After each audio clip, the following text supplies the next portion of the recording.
देवी सर्वभूतेषु विद्यारूपेण संस्थितां नमस्तस्यै नमस्तस्यै नमस्तस्यै नमो नमः। आप सबों के अंदर स्थित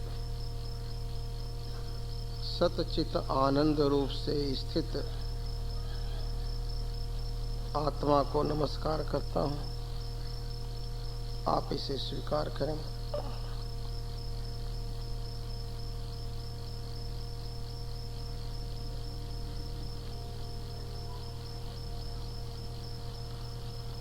जीवन का रहस्य यह है कि कोई भी व्यक्ति किसी भी वक्त कहीं भी इस शरीर से विदा हो सकता है। यह एक अटल सत्य है। शरीर करके जो भी इस धरती पर आया है, भावें साधारण जन हो, संत हो, अवतार हो, कोई भी,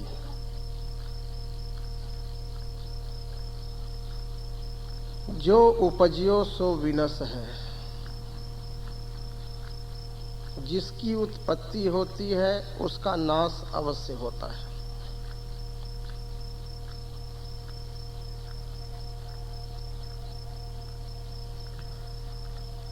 इस सच्चाई को हम 24 घंटा चिंतन करते हुए चलें।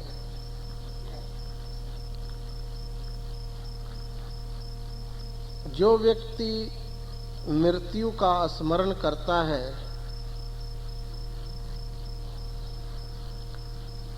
वह व्यक्ति अपने प्रति गंभीर भी हो जाता है और वह व्यक्ति यह भी जानने का प्रयत्न करता है कि आखिर जन्म लेने का उद्देश्य क्या है। 4 आर्य सत्य हैं।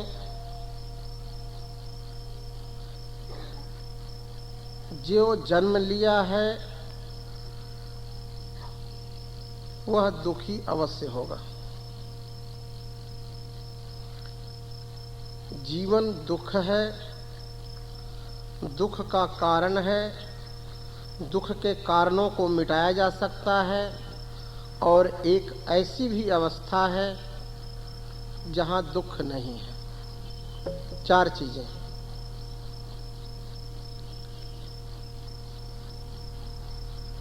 जीवन दुख है, दुख का कारण है, दुख के कारणों को मिटाया जा सकता है और एक ऐसी भी अवस्था है जहां कोई दुख नहीं, जहां ना कोई सुख है ना कोई दुख है। सुख दुख से ऊपर एक आनंद की अवस्था है। तो जीवन दुख है, इस बात को समझें।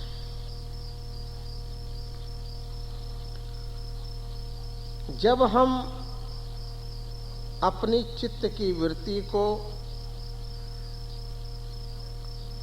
जो व्यक्ति नाश हो जाना है, विनश जाना है, उसके साथ जोड़ करके पकड़ने की कोशिश करते हैं तो हम दुखी होते हैं।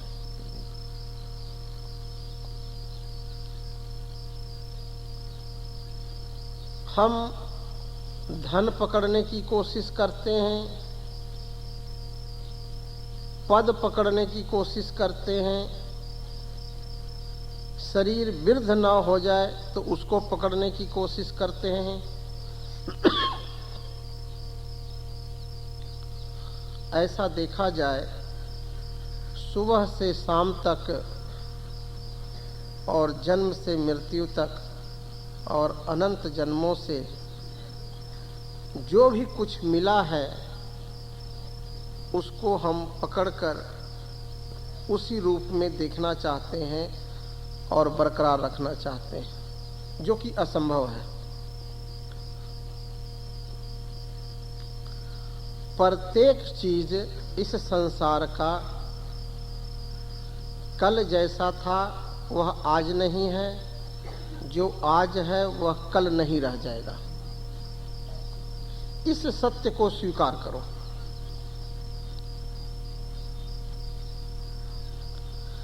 जब हम नाशवान चीजों के साथ अपने को जोड़ लेंगे तो हम दुखी रहेंगे, और जब हम यह स्वीकार करेंगे कि जिसकी उत्पत्ति हुई है उसका नाश अवश्य होगा, उसका परिवर्तन अवश्य होगा, उसको उसी रूप में बनाए रखना ये हमारी भूल है। जब हम ऐसा चिंतन करते हैं उसी वक्त एक हमारे अंदर होश, एक जागृति पैदा होती है, एक ज्ञान पैदा होता है, और फिर हम अंतर यात्रा की तरफ चल पड़ते हैं।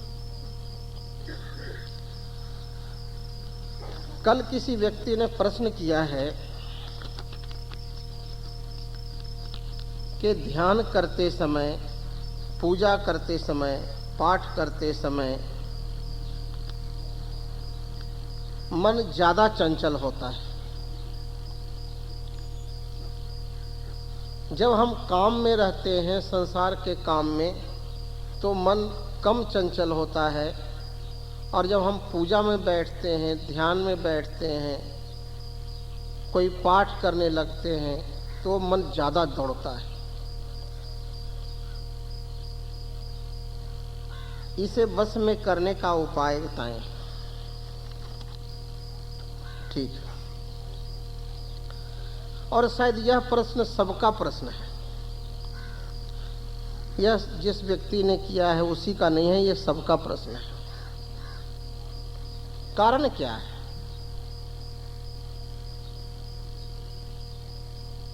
जब हम आंख खोले रहते हैं तो हमारी 80% ऊर्जा आंखों से बाहर निकलती है। जब हम आंख बंद कर लेते हैं तो मन को ऊर्जा ज्यादा मिलता है, वो फिर ज्यादा दौड़ता है। लेकिन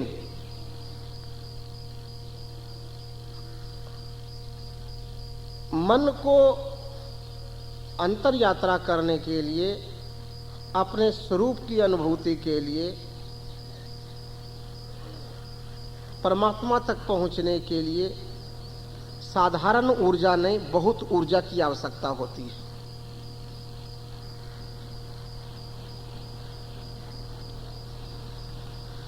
जब हम आंख बंद करते हैं तो आंखों के माध्यम से जो चित्त बिखरा पड़ा था, वो बिखरा हुआ चित्त एक तरफ हो जाता है, और मन को ऊर्जा ज़्यादा मिलने के कारण जब हम बैठते हैं तो उन ख्यालों को भी हम करते रहते हैं जो कभी सोचा भी नहीं था।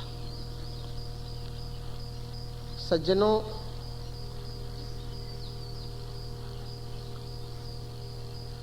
मन का स्वभाव है एक गेंद के समान।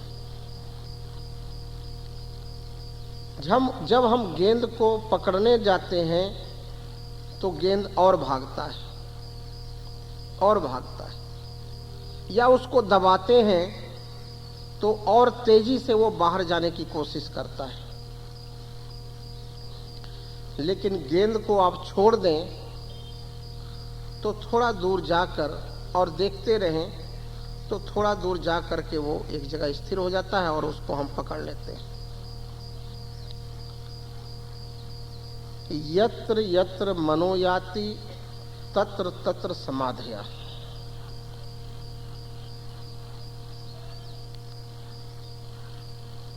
मन जहां भी जाएगा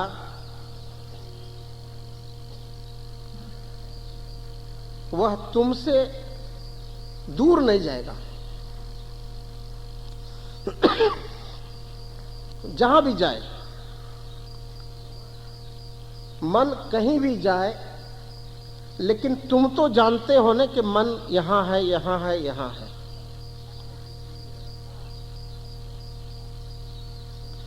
यत्र यत्र मनोजाति तत्र तत्र समाधिया। जहां जहां भी मन जाएगा तहां तहां तुम जरूर होोगे। तो कहने का भाव ये है कि मन व्याप्य है और तुम व्यापक हो। जैसे मन 1 मिनट के लिए अमेरिका गया, लेकिन तुम अमेरिका में पहले से बैठे हो, क्योंकि आत्मा सत्य स्वरूप है, चिद स्वरूप है, आनंद स्वरूप है और व्यापक है। आत्मा शरीर के अंदर भी है और शरीर के बाहर भी है। आज से यह मन में ख्याल हटा दो कि शरीर के किसी पार्ट में आत्मा बैठी है। आत्मा कोई वस्तु नहीं है। आत्मा कोई वस्तु नहीं है। जिस प्रकार से ये जो खाली जगह है ना, इसको ठीक से समझो, क्योंकि आज का अंतिम दिन है और अंतिम दिन में 2 बातें क्लियर होनी चाहिए। एक आत्म अनुभव और मन की चालबाजी को समझना। 2 चीजें यह जीवन में जरूर इस बात का, इस रहस्य को समझना जरूरी है। नहीं तो मैं देखा गया है कि लोग हजारों साल कीर्तन करते हैं, हजारों साल कथा सुनते हैं, मनुष्य वहीं का वहीं बैठा रहता है, उसके अंदर कोई प्रगति नहीं देखा हमने। लेकिन यदि कोई व्यक्ति अंतर ध्यान होकर के स्वयं की तरफ एक कदम भी चलता है तो उसका एक कदम भी सार्थक होता है। तो मैं बता रहा था, आकाश किसे कहते हैं? कोई व्यक्ति उठ के बता सकता है आकाश किसे कहते हैं?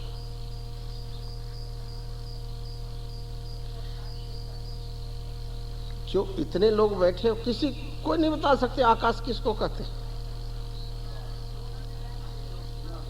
खड़े होके बता दो। हाँ, और कोई?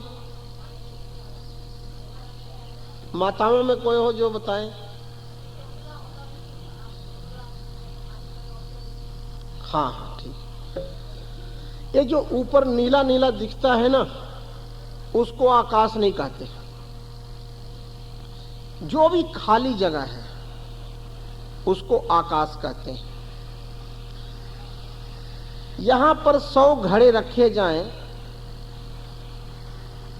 घड़े है ना, घड़े को हम बना दिया तो उसके अंदर आकाश चला गया। घड़े जब हमने बनाया तो उसके अंदर आकाश चला गया ना। अरे बताया करो तुम लोग कम से कम।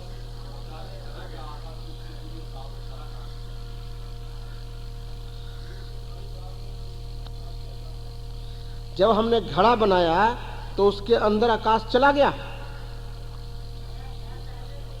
हाँ, आकाश तो पहले से ही है, सिर्फ एक आकार बन जाने के कारण, घड़े का आकार बन जाने के कारण, एक जो व्यापक आकाश है खाली जगह, उस व्यापक आकाश से घड़े बन जाने के कारण एक घड़े का एक अलग आकाश जैसा महसूस होने लग पड़ा,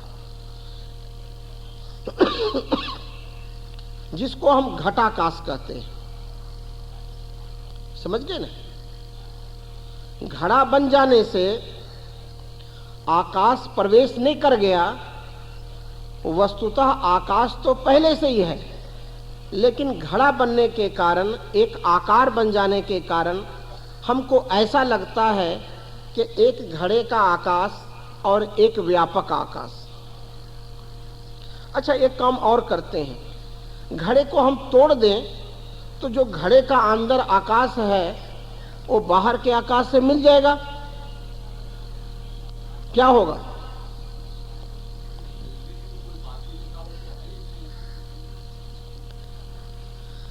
घड़े को तोड़ देने से जो घड़े के अंदर खाली जगह है आकाश, वो बाहर के आकाश से मिलेगा, और वो तो पहले से मिला हुआ है। घड़े के बनने से जो व्यापक आकाश है घड़े के अंदर गया नहीं, और घड़े के टूट जाने से घड़े के अंदर का आकाश बाहर के आकाश से मिला नहीं। एक भ्रांति है कि यह अलग आकाश है, यह अलग आकाश है। अच्छा, यहां पर यदि 100 घड़े हों तो सबके अंदर अलग अलग आकाश होगा? आकाश तो एक व्यापक है, लेकिन अलग अलग घड़ों में अलग अलग आकाश प्रतीत होता है नहीं? सारी चीजें प्रतीत होने वाली सत्य नहीं हुआ करती।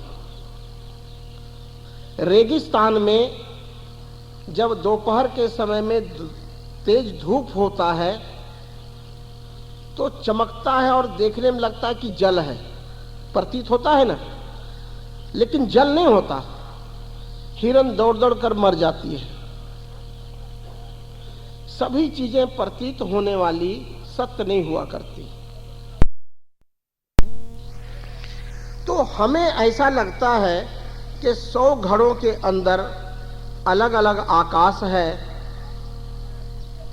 लेकिन वो अलग अलग आकाश नहीं है, एक ही आकाश अलग अलग सा प्रतीत हो रहा है।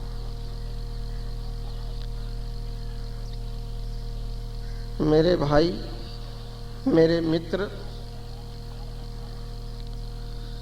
यह जितने हैं ना, ये सारे घड़े हैं, जितने हैं सारे। एक यह घड़ा है और जितने भी यहां बैठे हैं सारे घड़े हैं, सारे।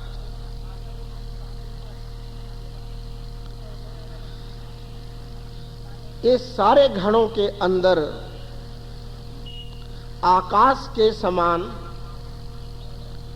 परमात्मा न इसके अंदर आया है शरीर बन जाने पर, और न शरीर के चले जाने पर परमात्मा चला जाता है। इस बात को ठीक से समझो।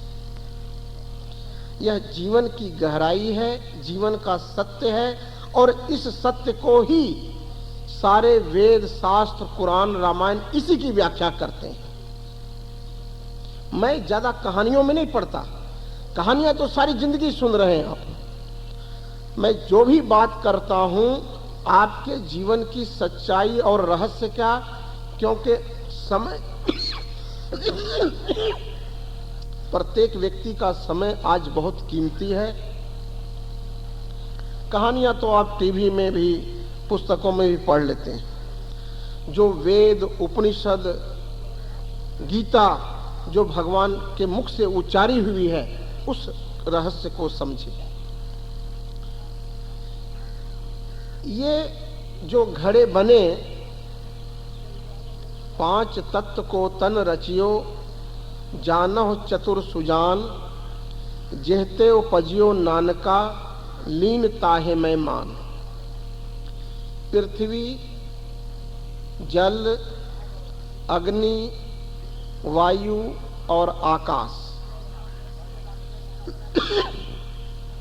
इन 5 तत्वों से यह शरीर बना है, और पुनः यह 5 तत्वों में लय हो जाता है।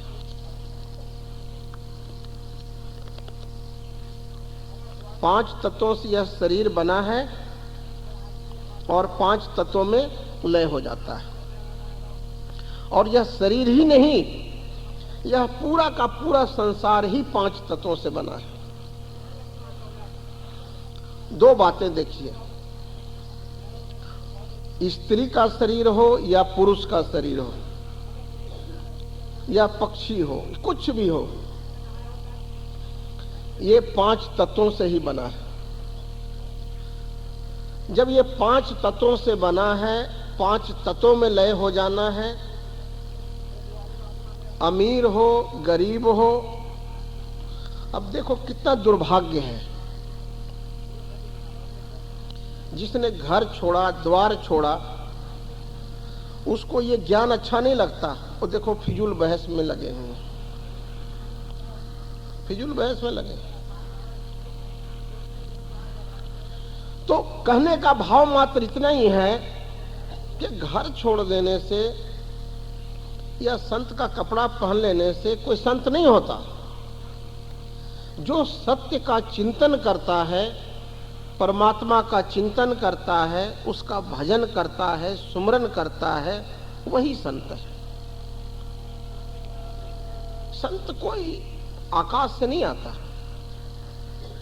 और कभी कभी तो ऐसा भी देखा गया है कि संत के कपड़े में लोग हैवान ही होते हैं, समाज का शोषण ही करते हैं अनेक अनेक ढंग से, समझे ना। और ये बहुत बड़ा दुर्भाग्य है। अनेक अनेक तरीके अपना करके पैसा इकट्ठा करने के लिए कथा करते हैं, ध्यान सिखाते हैं, तरह तरह का, उसमें बड़ी चालबाजियां होती है, पता नहीं चलता हम लोगों को।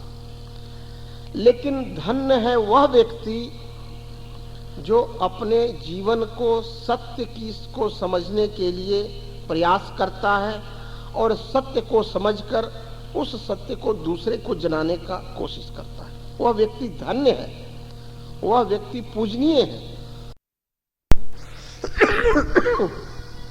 क्योंकि यह शरीर तो चला ही जाना है। तो मैं बात समझा रहा था घड़े का। जिस प्रकार से अनेक घड़े होने से उसके आकाश अलग अलग नहीं होते, अलग अलग सा प्रतीत होता है, इसी प्रकार से अलग अलग शरीर होने के कारण आत्मा अलग अलग नहीं होती, अलग अलग सा प्रतीत होता है। लेकिन यहां एक प्रश्न है, बहुत गहरा प्रश्न है, कि आप पूछ सकते हैं कि महाराज जी 2 चीजें हैं। जब आत्मा एक ही है तो एक के मरने से सब क्यों नहीं मर जाता? गौर करना। और एक को ज्ञान होने से सबको ज्ञान क्यों नहीं हो जाता जब आत्मा एक है ना ये प्रश्न। जब आत्मा एक है तो एक को ज्ञान हो जाए तो सबको ज्ञान हो जाना चाहिए। एक का और मृत्यु के समय क्या होता है? आत्मा ही निकलती है या कुछ और निकलता है? ये चीजों को समझना बहुत जरूरी है। 3 शरीर हैं। ये चीजों को समझना बहुत जरूरी है। 3 शरीर हैं। ये जो शरीर देख रहे हैं ना, 3 शरीर हैं। स्थूल शरीर, सूक्ष्म शरीर और कारण शरीर। ये जो 5 तत्वों से ये जो बना है, अन्न को माता पिता ने खाया, उससे रजबीज बना और तत्पश्चात पिंड तैयार हुआ। इस शरीर को अन्नमय कोश कहते हैं, स्थूल शरीर। और यही अन्न खाने से ये बढ़ता है और ना देने से अन्न ये कृश हो जाता है। यह जो स्थूल शरीर है, मृत्यु के समय में तो यहीं पड़ा रहता है और आत्मा कहीं आती जाती नहीं, आकाश की तरह। आत्मा कहीं आता जाता नहीं और शरीर यहीं पड़ा रहता है, तो जाता कौन है? मृत्यु के समय में शरीर तो यहीं पड़ा है और आत्मा व्यापक होने के कारण कहीं आता जाता नहीं, फिर जाता कौन है? हाँ जी, ठीक है, आपने बताया मन बुद्धि। और कोई बहनें कोई बता सकती हैं? हाँ, उठ के बता दो।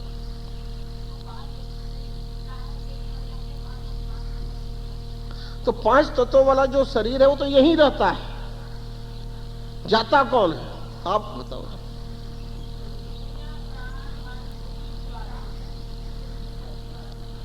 और नजदीक आ जाओ माता जी, नजदीक आके बता दो। हाँ, आपने क्या बताया? आपने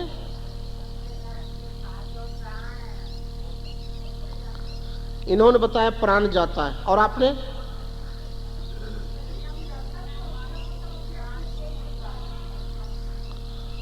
तो वो तो समा जाते हैं, तो लेकिन शरीर तो मैं देखता हूं पड़ा रहता है यहाँ पर, वो बाद में समाते हैं। जाता कौन है आप बताओ। आई जी, प्राण जाती है सिर्फ। ऐसा है कि संस्कार जो है ना, संस्कार के कारण ही हमने जन्म लिया और संस्कार लेकर के ही हम अगला जन्म धारण करते हैं। एक चीज, जब कोई व्यक्ति की मृत्यु होती है तो शरीर से सूक्ष्म शरीर निकलता है। 5 ज्ञानेंद्रियां, 5 कर्मेंद्रियां, 5 प्राण और मन बुद्धि, ये जो 17 है इसको हम सूक्ष्म शरीर कहते हैं। समझ गए ना? शरीर से यही निकलता है। सिर्फ यदि प्राण निकले, सिर्फ प्राण निकले तो प्राण निकल गया, फिर अगला जन्म तो नहीं होगी। लेकिन साथ में जो है ना, मन के अंदर जो संस्कार पड़ा है, जो देख रहे हैं, जो सुन रहे हैं, जो खा रहे हैं, जो पी रहे हैं, जो सोच रहे हैं, वो एक रिकॉर्ड हो रहा है। समझ गए ना? 5 ज्ञान इंद्रियों के माध्यम से हम ग्रहण कर रहे हैं 24 घंटा। ये एक ऐसा ऑटोमेटिक कैमरा है जो इनको बंद कर दे तो भी रिकॉर्ड करता है और खोल दे तो भी रिकॉर्ड करता है। 24 घंटा रिकॉर्ड करता है। आंख बंद कर ले तो भी अंदर कुछ ना कुछ रिकॉर्ड करते रहता है। और यही संस्कार जो है लेकर के अगला जन्म धारण करता है। गुरु नानक देव जी कहते हैं, अंत काल जो लक्ष्मी सिमरे, ऐसी चिंता मैं जो मरे, सर्प जोन वलवल उतरे। सर्प की जूनी को पाता है। अंत काल जो पुत्र सिमरे, ऐसी चिंता करते करते मर जाता है, कहते हैं सुअर जोन वलवल उतरे। लो भाई 12-12 बच्चे इकट्ठे ले लो, कोई बात। अंतकाल जो स्त्री सिमरे या पुरुष सिमरे, पुरुष स्त्री सिमरे या स्त्री पुरुष सिमरे, तो लास्ट में क्या होता है उसका जन्म? यदि पुरुष स्त्री सिमरन करता हुआ मरता है तो वो वेश्या की जूनी में जाता है। और यदि स्त्री पुरुष का सिमरन करते मरता है तो वो लंपट होता है। अंत में एक चीज गुरु नानक देव जी ने कहे हैं, अंत काल नारायण सिमरे, ऐसी चिंता मह जो मरे, बदत त्रिलोचन ते नर मुक्ता, पीतांबर वांगे हृदय वसे। वह भगवान विष्णु नारायण, साक्षात नारायण के हृदय में उसका वास होता है, अर्थात नारायण ही हो जाता है। तो यादृशी भावना यस्य सिद्धिर भवती तादृशी। इसलिए आप हमेशा सावधान रहें ध्यान का मतलब क्या है? ध्यान का मतलब एक्सरसाइज नहीं है, इस बात को आप ख्याल ले लेना। ध्यान का मतलब एक्सरसाइज नहीं है। ध्यान का मतलब होता है टू बी कॉन्शियस, हमेशा सावधान, टू बी अवेयर, हमेशा सावधान कि मन क्या सोच रहा है। हे मन, तू अनंत जन्मों से विषयों का चिंतन करते करते वैसा ही जिंदगी भोग रहा है, अब ऐसा नहीं कर। अब तू उसका सिमरन कर जो सत्य है, जो आनंद है, जो पवित्र है, जो पावन है, जो परम प्रकाश है, जो परम शांति है, तू उसका चिंतन कर। अंतकाल नारायण सिमरे। नारायण कोई वस्तु नहीं है, कहीं बैठा नहीं ऑफिस लगा के परमात्मा। एक बात को ठीक से समझ लो, प्रभु आएंगे और प्रभु जाएंगे, ये जो बकवास है ना, इसको आप कूड़े में डाल दो। अरे एक आकाश आता जाता नहीं है तो प्रभु आएगा जाएगा? तुम्हारे अंदर आंखों से कौन देख रहा है, कानों से कौन सुन रहा है, जिह्वा से कौन स्वाद ले रहा है, नासिका से कौन गंध ले रहा है, हाथ से कठोर कोमल कौन अनुभव कर रहा है? अरे वही तो प्रभु है। प्रभु तो तुम्हारे अंग संग 24 घंटा जो है सो बह रहा है तुम्हारे अंदर से। जिस प्रकार से एक घड़े का आकाश, घड़े के बन जाने से उसमें आकाश नहीं आ जाता और घड़े के टूट जाने से आकाश बाहर नहीं चला जाता, इसी तरह से शरीर के बन जाने से इसमें आत्मा आ नहीं जाती और शरीर के विनाश होने से आत्मा बाहर नहीं चली जाती।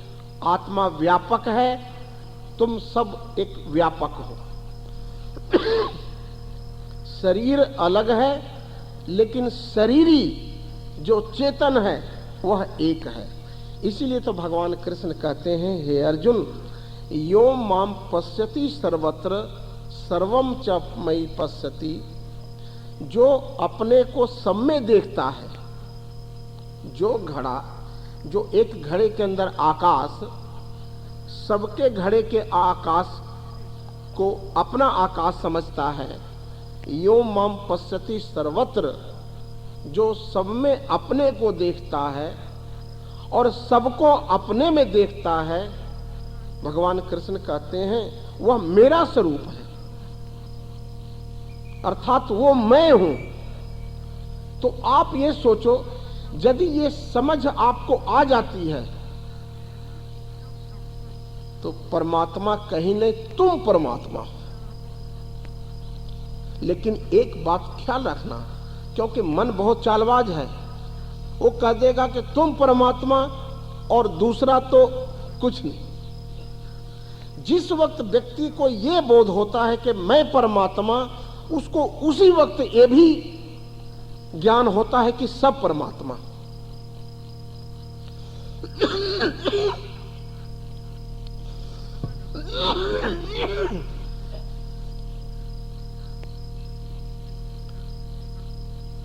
जिसको आत्मा का बोध हो जाता है, जो स्वभाव एक घड़े के अंदर के आकाश का है, वही स्वभाव सबके घड़े के अंदर का स्वभाव है। इस बात को गहराई से लो। ये जो आज बता रहा हूं ना, इसकी चिंतना करो, खूब चिंतन करो, चिंतन करो, चिंतन करते करते इसमें प्रवेश करो। क्यों? एक ही एक ऐसा ग्रंथ है धरती पर, उपनिषद, और जिसको हम वेद कहते हैं, जिसको व्यक्ति ने नहीं बनाया है, वह प्रकट हुआ है प्रभु से, और एक गीता जो भगवान के मुख से खुद उच्चारण किया हुआ है। और जितने ग्रंथ हैं वो महापुरुषों ने बनाए हैं, वो भी पूजनीय है। लेकिन गीता तो प्रमाणिक है, वह मुख से, भगवान के मुख से स्वयं उच्चारण किया हुआ है। गीता का एक एक मंत्र, एक एक पंक्ति मनुष्य को मोक्ष देने वाली है। सज्जनों, यादृशी भावना यस्य सिद्धिर्भवति तादृशी। जैसी आपकी भावना होगी, जैसी चिंतना होगी, तुम वही हो जाओगे।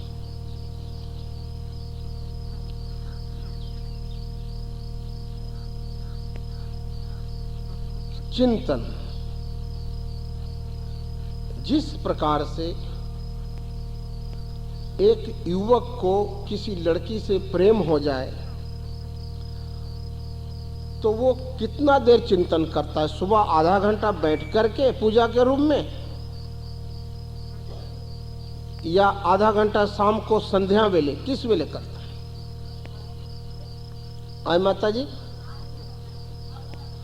अरे वो रोटी खाएगा तो उसी की याद में, रास्ते में जाएगा तो उसी की याद में, वो कभी कभी टक्कर भी लग जाता है लोगों से, और बाथरूम भी जाएगा तो उसी की याद में। वह याद नहीं करता, याद उससे होता है। इसी तरह से एक हार्ड मास का जो व्यक्ति है, उसके प्यार में जब डूबते हैं तो उस व्यक्ति के लिए संसार खो जाता है। तो ऊपरों चिट्टे पोचे नाल पोचिया मुनारा सोना, अंदर लहू पाक मल मूत्र भर गंदा है। बंदा वो हो कि करे ध्यान प्रभु का तो बंदा चंगा, नहीं तो बंदा गंदे से भी गंदा है।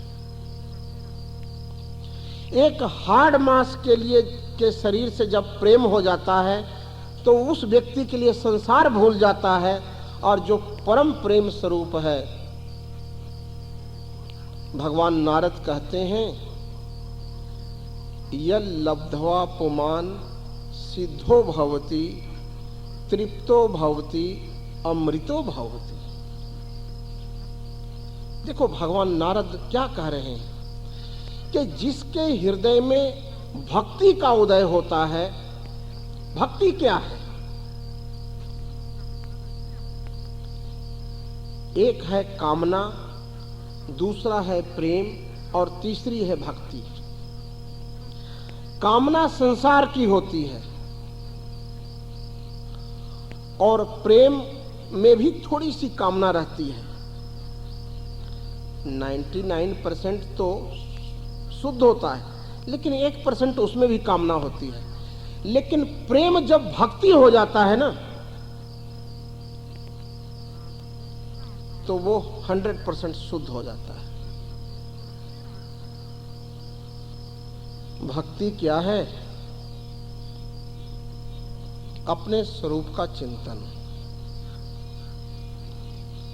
शरीर लेट रहा है, शरीर के लेटने को मैं जानता हूं। मन किसी के बारे में सोच रहा है, मन के चिंतन को मैं जानता हूं। एक ऐसा बैठा हुआ है आपके अंदर जो शरीर के हर एक हरकत को जानता है। वो जानने वाला तत्व कौन है? वेद का मंत्र है, तद अपश्यत तद भवत तदासीत। ये वेद का मंत्र है। वेद से बड़ा ग्रंथ इस दुनिया में कोई भी नहीं है। वेद तो प्राण है, समझ जाओ। इस सारे ज्ञान का प्राण है वेद। तद अपश्यत, व्यक्ति ने आत्मा को देखा और वही हो गया, तो कहते हैं क्या? उसको देखा वही हो गया, तो इसका मतलब देखने वाला अलग था, वो अलग था? कहते नहीं, तद अपश्यत, उसको देखा, उसको जाना, वही हो गया। कहते हैं तदासीत, वो वही था, लेकिन एक वासना की पर्दा थी जिसके कारण उसे पता नहीं चल रहा था। आप अपनी आंखों से देखकर कर लीजिए फैसला कि एक ही चीज है या एक सी है। दो बातें, आत्मा और परमात्मा एक जैसी है या एक ही है।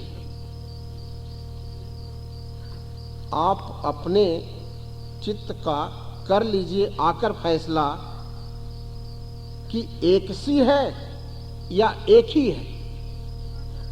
एक ही है।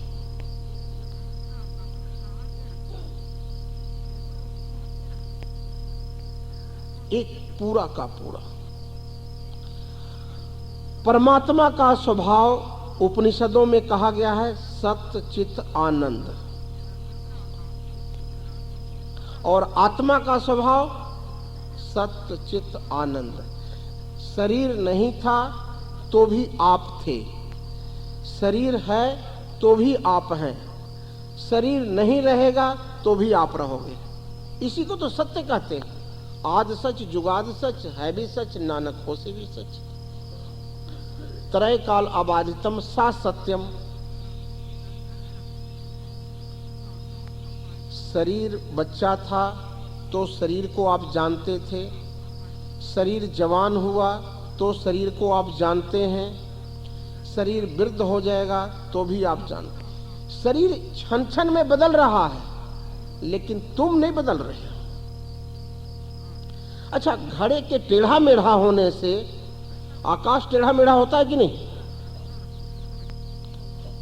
ये बात जानते किन्होंने बोला था? यही ज्ञान अष्टावक्र ने जनक को दिए थे। हे जनक, इन पागलों को काहे को बुलाए हो? ये विद्वान को बुलाए हो तुमने, और क्या इससे तुमको ज्ञान होगा? ये जिसको देख के हंस रहे हैं, क्योंकि अष्टावक्र जी का शरीर 8 अंगों से टेढ़ा था। हे राजन, घड़े के टेढ़ा मेढ़ा होने से आकाश टेढ़ा मेढ़ा नहीं होता, इसी तरह से शरीर के टेढ़ा मेढ़ा होने से आत्मा टेढ़ी मेढ़ी नहीं होती। मात्र इतना ही बोला था अष्टावक्र ने, राजा ने चौंक गया। उसके अंदर एक स्फूर्ति आ गई, एक जिज्ञासा पैदा हो गया, एक अभिप्सा जाग गई, और उन्होंने सारे लोगों को त्याग कर सिंहासन से उतरा और वो 8 वर्ष के बालक को सिंहासन पर बैठाया, रत्नों से जड़ित सिंहासन पर, और साष्टांग दंडवत करता है और कहता है, हे प्रभु, कथम ज्ञानम अवापनोति, कि मुझे ज्ञान कैसे हो? वैराग्यम च कथम प्राप्तम, और ज्ञान वैराग्य के बगैर नहीं होता, क्योंकि वैराग्य से मनुष्य टूट जाता है, सबसे एक तरफ कंसंट्रेशन हो जाती है। कथम ज्ञानम अवापनोति, ज्ञान कैसे हो? और वैराग्यम च कथम प्राप्तम, मेरे अंदर वैराग्य कैसे हो जाए? कथम मुक्तिम इच्छसी, और यह जो जन्म मरण का गेड़ है, ये जो संसार रूपी सागर में जो थपेड़े खा रहे हैं अनंत जन्मों से, यह कब तक खाते रहेंगे? कथम मुक्तिम इच्छसी, ये 3 प्रश्न पूछा एक 8 वर्ष के बालक से। सज्जनों,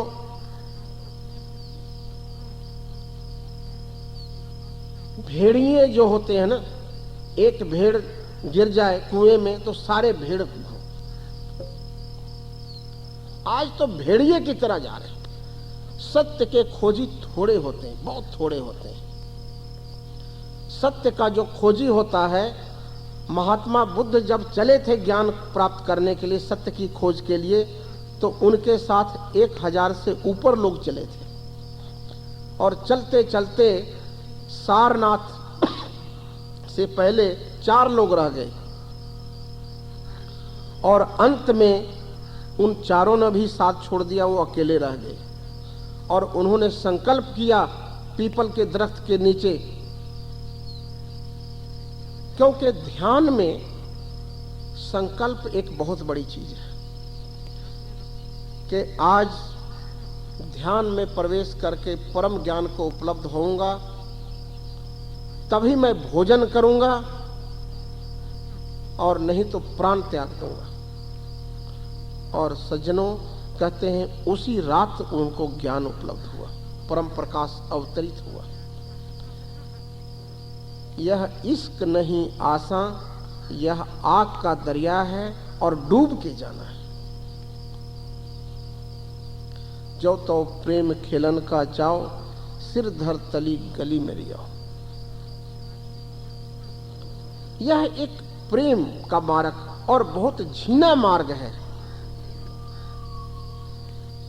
ध्यान से व्यक्ति इतना शांत, एकाग्र और सच्चा बनता जाता है। और ध्यान किसी के प्रति नहीं, स्वयं के प्रति ध्यान।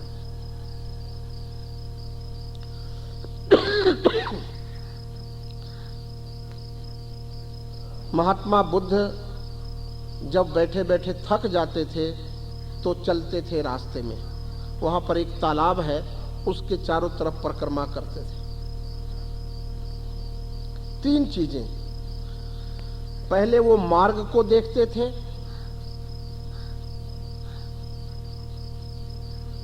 दूसरा आंखों को देखते थे, और तीसरा वो ये भी देखते थे आंखों से कौन देख रहा है, उसको देखते थे। एक एक कदम जब वो चलते थे, यह भी एक ध्यान की विधि है। कभी कभी आप लोग बागीचे में चले तो ज्यादा इधर उधर ना देखें, सिर्फ थोड़ा सा देखें और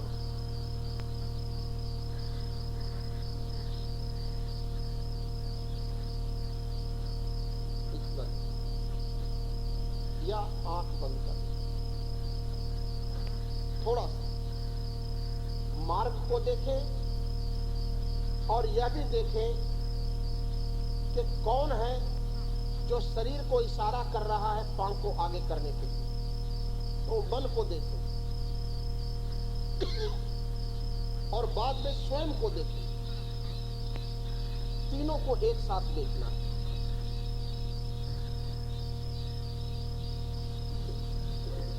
ध्यान का एक ही उद्देश्य है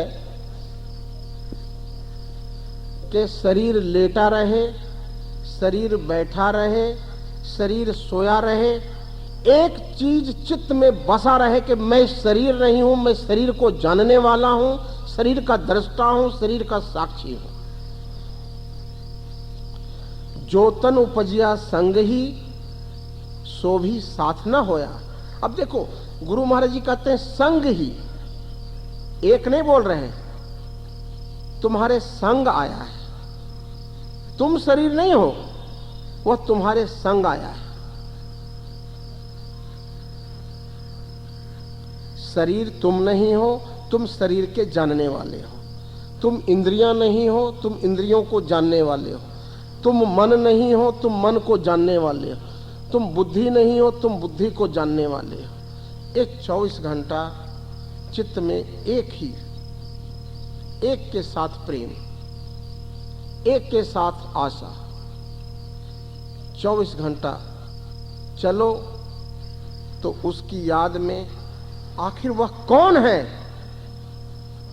जो सबको जान रहा है, कानों से कौन सुन रहा है, इन फूलों के अंदर हरियाली के रूप में कौन है, सुगंध के रूप में कौन है। आप इस रहस्य में डूबे। यह सूर्य के अंदर से जो रोशनी के रूप में कौन आ रहा है, चंद्रमा की शीतलता के रूप में कौन आ रहा है। और कभी कभी दो ध्यान अवश्य करें, एक सूर्य के उदय होते समय, एक सूर्य के अस्त होते समय। क्योंकि आज लास्ट दिन है इसलिए मैं थोड़ा थोड़ा हर एक जगह प्रकाश डालूंगा। सूर्य उदय होने से पहले आप छत के ऊपर चले जाएं और बैठ जाएं और देखें कि लालिमा पूर्व की तरफ हो रही है। आप भी अंदर अनुभव करें कि अंदर एक लालिमा सा हो रहा है और देखते जाएं। सूर्य थोड़ा सा पहले उदय हुआ है। वैसा ही अपने ही चित्त में भी देखें कि जो चेतना है वह उदय हो रही है। उधर सूर्य उदय हो रहा है, उधर आप अपने अंदर देखें कि जो प्रकाश स्वरूप है वह हमारे अंदर भी उदय हो रहा है।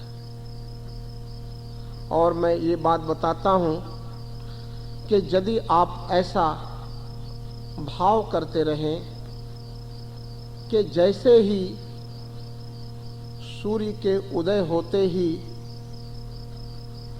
अंधकार नाश हो गया, ऐसे ही आत्मा का अपरोक्ष होते ही, आत्मा का प्रगट होते ही, उसका ज्ञान होते ही जन्म जन्मांतरों का जो अज्ञान था, अविद्या था, पाप था, वह नष्ट होकर के समाप्त हो गया।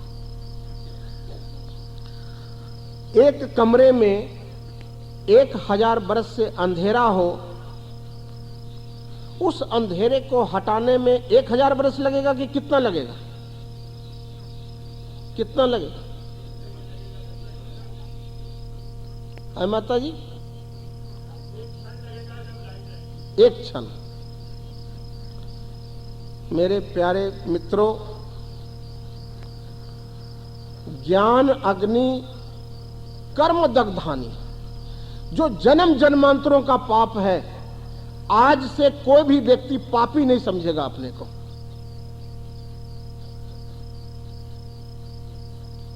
समझ गए ना? कोई कभी नहीं समझना पापी। लेकिन यह भी नहीं कि पाप करना, यह भी मैं कह रहा हूं। क्योंकि भावना करो कि मैं सूर्य के समान पवित्र हूं। जैसा भावना करेंगे आप वैसा ही हो जाएंगे।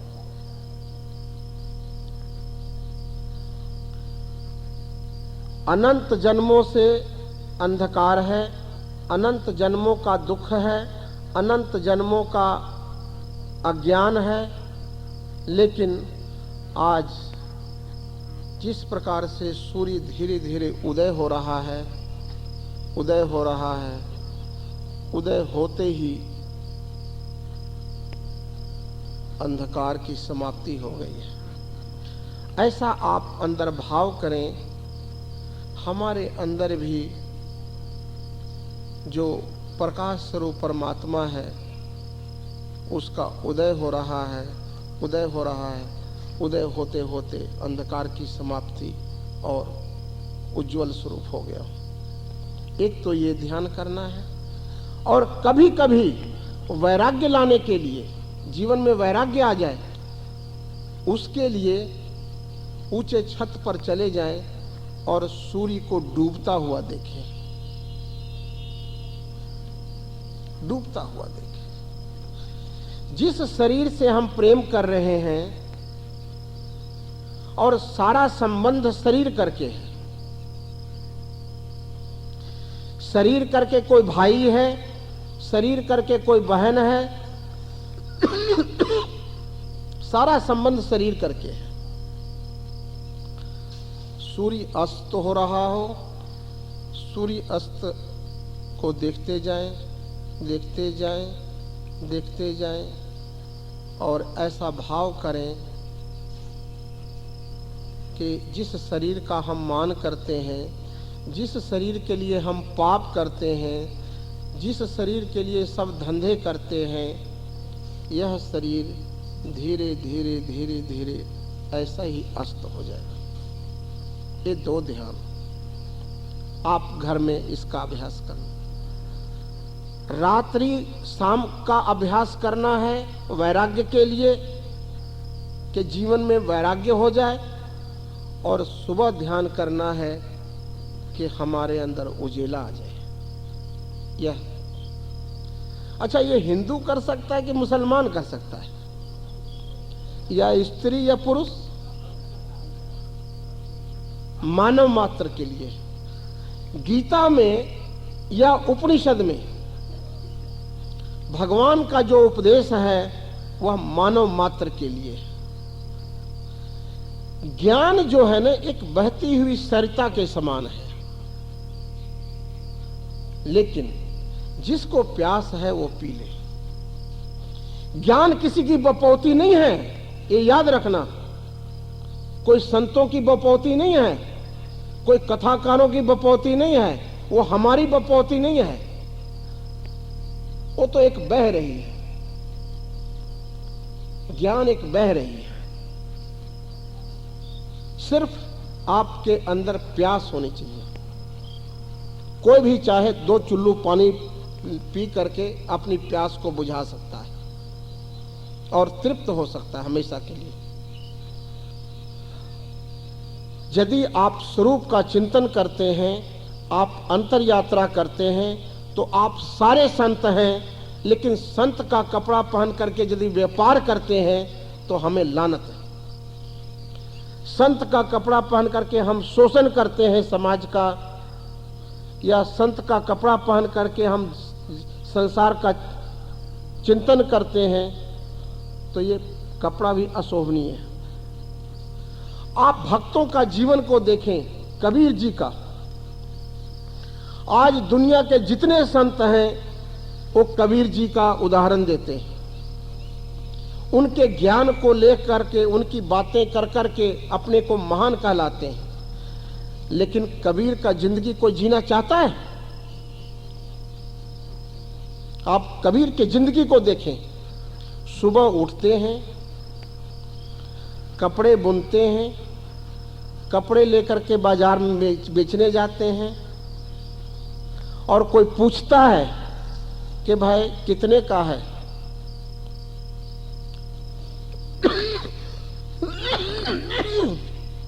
वो बोलते हैं कि हे गोविंद, मैं तो तेरे लिए बनाया है, जो इसका लागत है इससे थोड़ा सा ज्यादा दे दो। हर एक को गोविंद कहते हैं। हे गोविंद, मैं तो तुम्हारे लिए बनाया है। वहां से कुछ पैसा आता है, उससे चावल दाल लेते हैं,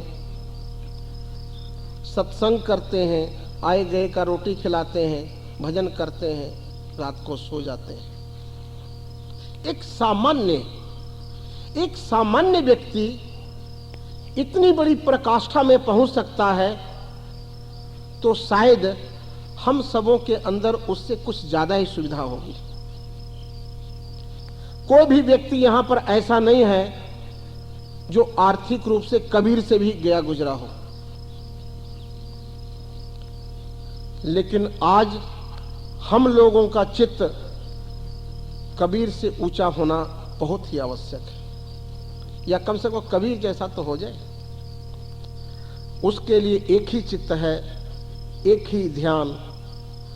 चलते फिरते, सोते जागते बैठते एक ही ख्याल रखो कि वह कौन है जो मन को इशारा दे रहा है, बुद्धि को इशारा दे रहा है, शरीर को इशारा दे रहा है, आंखों को इशारा दे रहा है। वह कौन है? उसकी गहराई में जाएंगे तो आपको ज्ञान हो जाएगा कि मैं कौन हूं, और जिसको मैं कौन हूं का ज्ञान हो गया, उसको प्रभु का ज्ञान हो जाता है, आत्मा का ज्ञान हो जाता है। तो आज समय हो गया ज़्यादा, तो सिर्फ 5-7 मिनट ध्यान करें, उसके बाद लय हो जाए। अब ऐसा नहीं रहा कि प्रभु कहीं है तुम कहीं हो। आज सब मीरा हो चुके हो, सब चैतन्य महाप्रभु हो चुके हो। आप सब उस विराट के साथ मिलकर विराट हो चुके हो। इसी शांति को संजो कर रखना मेरे भाई। यही ज्ञान अर्जुन को भगवान कृष्ण ने दिए थे। इसी ज्ञान